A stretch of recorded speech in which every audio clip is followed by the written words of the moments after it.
இப்போ நீங்கள் பார்த்துக்கிட்டு இருக்கிறது தான் கற்பூரவள்ளி இலை. இந்த கற்பூரவள்ளி இலை சளிக்கு ரொம்ப நல்லது. ஓமம் இதுக்கு இன்னொரு பேர் உண்டு. சளி பிடிச்சா நீங்கள் உடனே டாக்டர்கிட்ட போகணுன்னு அவசியம் இல்லை.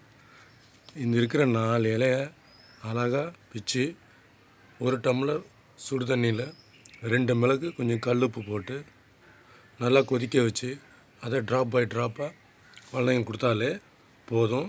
கற்பூரவள்ளி இலை சளியை உடனே முறிச்சிடும்.